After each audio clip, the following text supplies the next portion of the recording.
Hey guys, Master Brown here. Less than a year ago, we did a balisong or butterfly knife seminar here at Ancient Ways.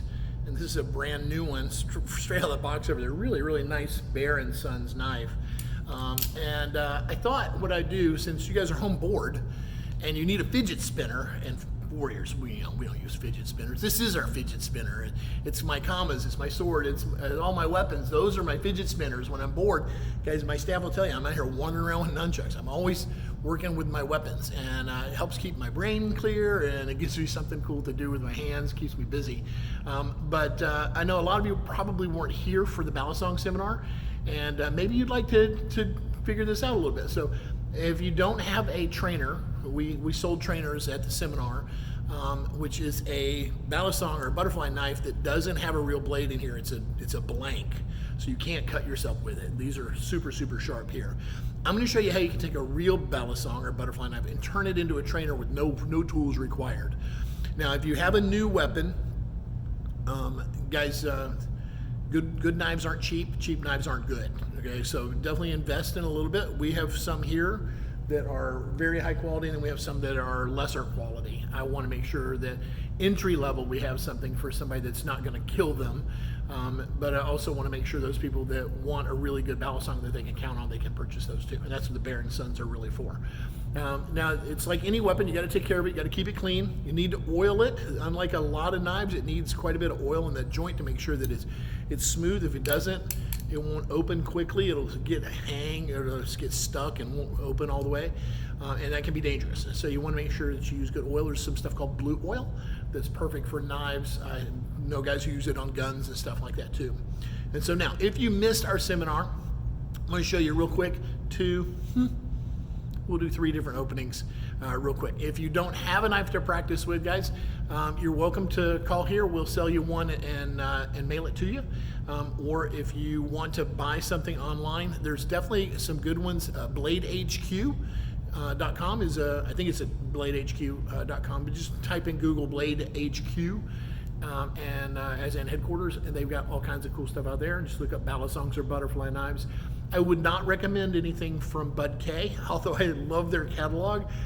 They are the lowest quality salespeople in the world when it comes to weaponry. Definitely try not to buy from them unless you're just looking for novelty items, and that'd be fine, but their catalogs are great. Anyway, so here's your lesson in how to make your own warrior fidget spinner. I've had a couple people tell me lately, my kids are driving me crazy at home because of the quarantine. What can you do for me? We're at classes, so get your kids in on our virtual classes.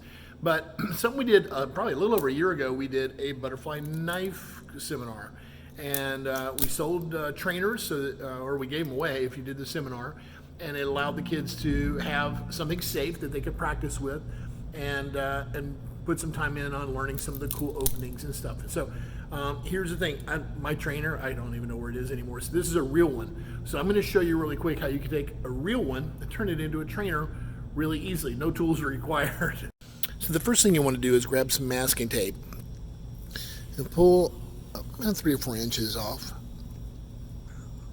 A little more, because you can shorten it. It's easy enough to shorten it. Cut it. Throw the roll away. All right, and then we're going to take this and we're going to split it down the middle. And so I'm going to do 2 layers on my knife because it's really, really sharp, and I do not want to cut myself with it. And so once you get it open,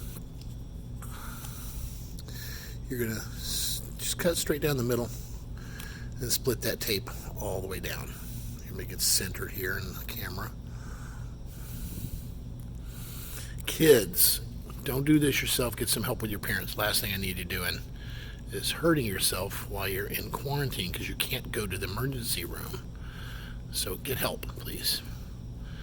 All right, once you get this cut, boom, like that.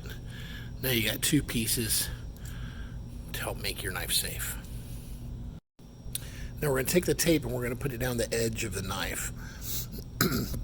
We want it to go over the edge just a little because we're going to use that to try to bunch it up on the tip so the tip doesn't cut us either.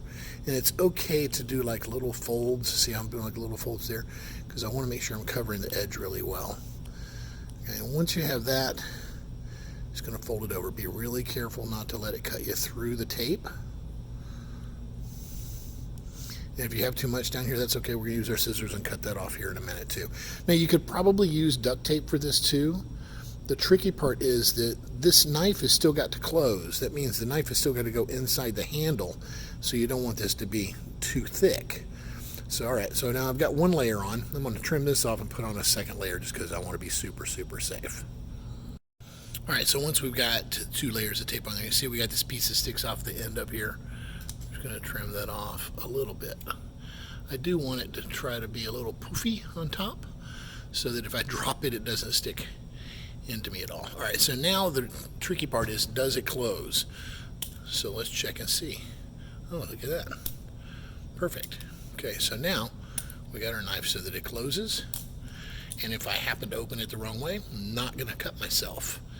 And so it's a little bit safer than if I were using a real knife. And it's not as safe as using a trainer. I definitely highly recommend trainers, but I have not found a trainer yet that doesn't fall apart pretty quickly, so I prefer a high-level knife. Okay, so now let's look at the tricks. All right, so with your butterfly knife, you have this little thing that helps lock it into place so that it doesn't come open accidentally on you and cut you. And when we refer to how we do the knife, the first way we open it, we refer to that as being the safe handle, okay? And so that's not the one we want to hold. Every knife can be made differently, but that's not the one we want to hold. We want to hold the other one.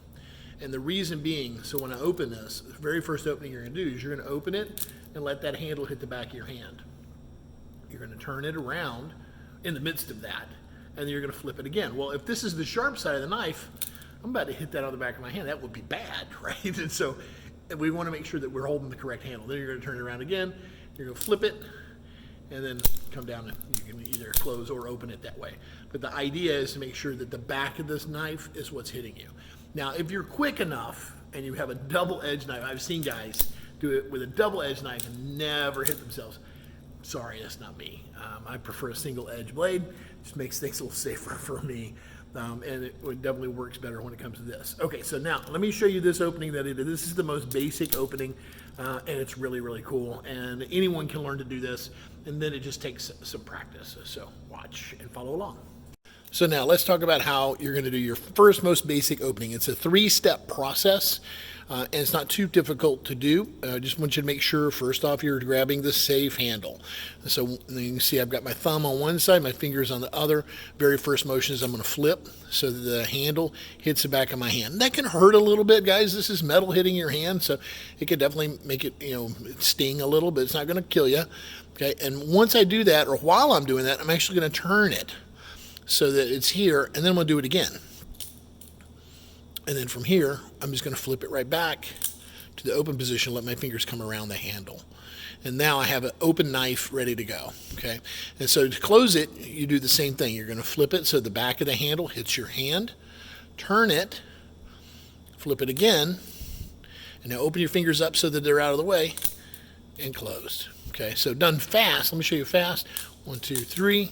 And now to close, 1, 2, 3. And you can see I'm opening it so quickly that it doesn't actually hit the back of the hand. And you'll get there too. It just takes some time, okay? So sorry, my arms aren't long enough from reaching behind the camera here. Now watch again. So from here, nice and slow, I'm going to take the safe knife handle. I'm going to flip it so the handle hits the back of the hand, turn it. I'm going to do exactly the same motion again, so the whole thing kind of closes on my finger, but with the safe part of the knife hitting me. And then from here, I'm just going to flip it back open, getting my fingers out of the way so the handle will come here. And I try to grab it so that it stays open. Now, some people will try to lock that. It just depends on the knife. This one's really tight, and so I don't, if I'm using this to open a box or whatever, I don't lock it open because I'm going to close it right away anyway. All right, now to close the knife, from here, I'm going to flip it so the back of the handle comes to my hand. I'm going to rotate it, and then I'm going to flip it so the handle comes to the hand. I'm going to get my fingers out of the way and flip it closed and grab it there. All right, guys, so that is number 1. When it comes to short-bladed weapons, there's really 2 types of grips. There's what we call the hammer grip, where the weapon is above your hand, and then there is the reverse grip, which is the second one that I want to show you. And in this case, you're going to actually grab, again, the safe handle, and you're going to grab it so that you're grabbing around this one to grab the safe handle, and you're going to flip it so it comes here, and this is called an ice pick grip. And so if you want your weapon so it's below your hand for closer in fighting, or to disguise it, like it's behind the hand or whatever, you can do it this way. Now this one takes a lot more practice in my opinion. There's no room for failure here because it just is a little bit harder to get your timing down on it. But watch again. So here's the not safe handle, right? I'm gonna reach around that and grab the safe handle. And then from here, I'm gonna kind of move the hand this way. As I do, it's gonna drop that open, and then I'm gonna bring it up and catch it, hopefully, there. And that's really the problem with this one, is catching it, getting your timing just right so you catch it. To close it, you do the same thing, but be really careful because this is the sharp edge. Okay, you could turn it around and do it this way, and so that you're doing it so that it just closes up, maybe, that way. But the reality is you're probably gonna do it back with the sharp edge. Just get yourself out of the way of it, okay? So from here, I'm gonna move it so that it comes all the way around. I catch there, and then here's the sharp edge. I'm just gonna reach around and grab the non-safe handle and flip it up and close. And so those are two ways of opening it. There's all kinds of others. One of my favorites is the figure eight, and the figure eight requires a little bit more of a whoop-de-doo under the hand, and it ends up with the blade towards you, so you're almost always going to do this one starting with the non-safe handle. And what I mean by that is, instead of grabbing this handle, I'm going to grab this one. And when I open it, the first one's okay because this is the handle hitting me, but I don't want to turn it and go here because that's the sharp edge. So what I'm going to do is I'm going to flip it. Oh, that was terrible. Okay, so from here, I'm going to flip it, and I'm going to bring it underneath my arm all the way around so that it comes back here. And now I got the blade going out. And so it's called a figure eight because literally you're doing like a figure eight over your hand and under your hand to get the position just right. So if you watch done fast, very first motion is here, and then you get it underneath. So, ow, that was the wrong hand. So it's called a figure eight because you do it over your hand to under your hand, and that way you have it here. Let me do it one more time for you so you can see. Let's angle this down a little bit so you can watch the hand.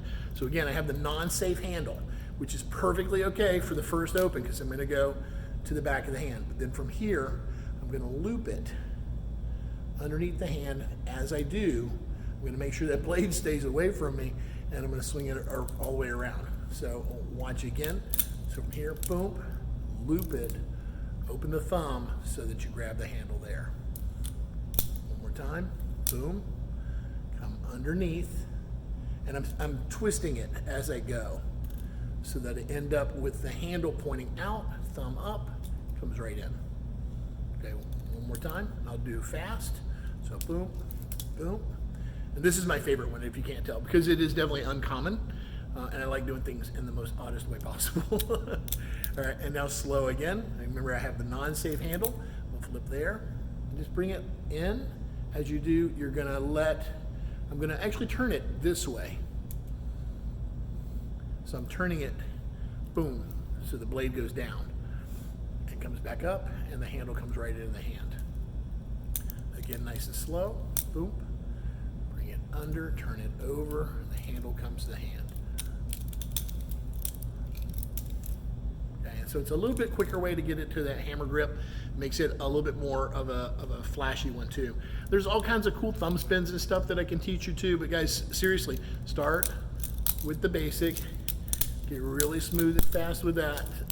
When you get to a point to where you're never hitting the back of your hand with it, you know you're nice and smooth then, and it's not gonna, in that way it doesn't really matter whether you open the sharp side or the safe side. But when you get to a point where you're not hitting the back of your hand, you're not going to injure yourself. Makes it a little bit safer, a little bit smoother looking too, and you get really fast. So let's watch that one again. So I'm going to flip it. So the back of the handle comes there. I have the safe handle. I'm going to turn it. Let it flip so the back of the blade hits the hand. Don't turn it. Open your fingers up and flip it to open. To close, I'm going to do exactly the same thing. From here, I'm going to flip it so the back of the blade goes to the handle. Goes to the hand. Turn it. Flip it so the handle comes to the back of the hand, open the fingers, flip it back to close. Okay, so those are two, well, I guess three, because I showed you the other one too, where you're reaching around the safe hand or the non-safe handle and doing the ice pick grip. So you want to get those two, get really smooth with them. Welcome to your quarantine. Welcome to your quarantine period fidget spinner. All right, guys, we'll do another seminar with these. We have real ones on sale here. People often ask me, why are some of them so expensive? Yeah, cheap isn't good. Good isn't cheap. And it's true, especially I have found in my life with bladed weapons. I own, I don't know how many swords, and there's cheap ones that are great for ceremony, setting up on a wall, look real pretty, and they will fall apart if you ever use them. But the reality is, it's doubtful that any of us are really going to use them. But even when it comes to something like this, the trainers are really inexpensive. I mean, we sold them for like $15. They were really cheap, and the screws were falling out of them the first night. And so part of the reason why we haven't done the seminar since then is because I just don't trust the quality of the trainers. But these are, a good knife like this, $100, will definitely last you a lifetime. And it's easy enough to make it safe by putting some tape on there. And so if I have contributed to your quarantine period with a cool fidget spinner, great. If you have any questions, don't hesitate to reach out and ask. And I'm going to go practice.